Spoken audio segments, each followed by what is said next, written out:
بربیرس وulgaris یہ گردے کی پتھری، پیشاب کی تکالیف، یورک ایسڈ کے مسائل، پتے کی پتھری، جگر کے امراض اور بواسیر کی تکالیف میں استعمال ہوتی ہے۔ ہومیوپیتھک میں جب بھی ہم کسی دوائی کا کسی بیماری کے حوالے سے ذکر کرتے ہیں تو اس دوائی کی خاص علامات ہوتی ہیں جو کہ مریض کے اندر ملنا ضروری ہوتی ہیں۔ اگر وہ علامات مل جائیں تو وہ دوائی اس بیماری میں کام کرتی ہے، ورنہ وہ دوائی نقصان کا باعث بھی بن سکتی ہے۔ جو بربیرس کی علامات ہیں وہ بہت اہم ہیں اور خاص علامات ہیں۔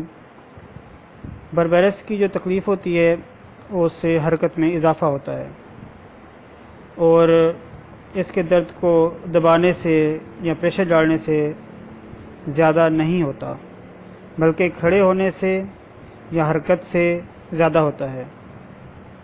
اور بربیرس جو ہوتا ہے کہ مریض میں پیشاب کی تمام تکالیف حرکت سے زیادہ ہو جاتی ہیں۔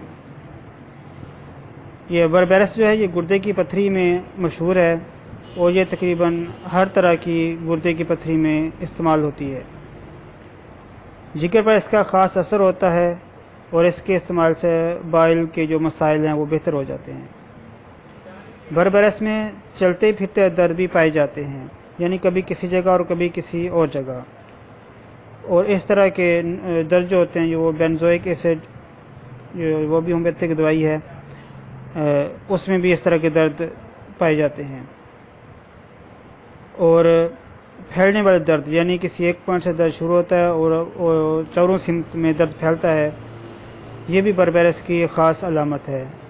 اگر گردے کے درد میں یا پتے کے درد میں اگر اس طرح کی علامت ملے تو بربیرس جو ہے وہ بہت اچھا اثر دکھا دیتی ہے۔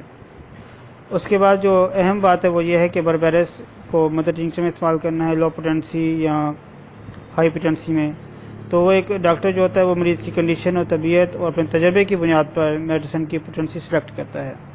اس لیے بہتر ہے کہ اگر اس طرح کا کوئی مریض ہو تو کسی ڈاکٹر سے مشورہ کر کے اس کے مشورے سے پھر دوائی استعمال کریں۔